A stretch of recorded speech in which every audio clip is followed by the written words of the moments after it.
सियार का बाहुबली पुत्र। गहन जंगल में एक चालाक सियार चतुर सिंह अपनी धूर्त बुद्धि के लिए प्रसिद्ध था। वह शेरों, बाघों और अन्य जंगली जानवरों को अपनी बातों में उलझाकर अपना काम निकाल लेता था।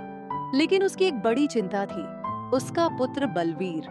बलवीर जन्म से ही दुर्बल था। न ही उसमें सियारों की तेज बुद्धि थी और न ही शेरों जैसी ताकत। चतुर सिंह हमेशा सोचता था, अगर मेरा बेटा कमजोर रहेगा तो जंगल में उसका जीवन कठिन हो जाएगा। बेटे को बाहुबली बनाने की योजना एक दिन चतुर सिंह ने बलवीर को अपने पास बुलाया और कहा, बेटा, अगर तुम्हें इस जंगल में राज करना है तो तुम्हें सबसे ताकतवर बनना होगा। पर ताकत केवल शरीर से नहीं, दिमाग और हिम्मत से भी आती है। बलवीर ने उत्सुकता से पूछा, तो मुझे क्या करना होगा पिताजी?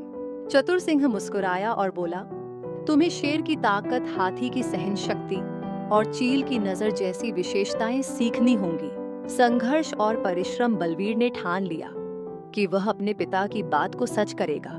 वह शेरों की गुफा में गया और वहां के युवा शेरों को गौर से देखने लगा। उसने देखा कि वे रोज सुबह उठकर शिकार करने की कला सीखते थे।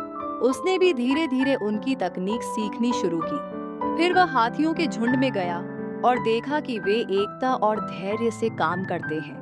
उन्होंने उसे सिखाया कि कैसे विपरीत परिस्थितियों में धैर्य बनाए रखना चाहिए।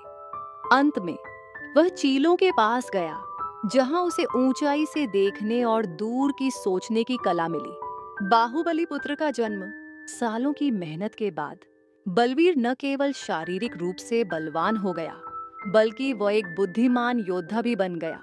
अब वह न सिर्फ सियारों का बल्कि पूरे जंगल का नेतृत्व करने के काबिल बन चुका था। जब बलवीर जंगल में वापस लौटा तो सभी जानवर उसकी ताकत और बुद्धिमानी देखकर चकित रह गए। जो लोग पहले उसे कमजोर समझते थे, वे अब उसे आदर देने लगे। उसके पिता चतुर सिंह ने गर्व से कहा, यह देखो सियार का बाहुबली पुत्र।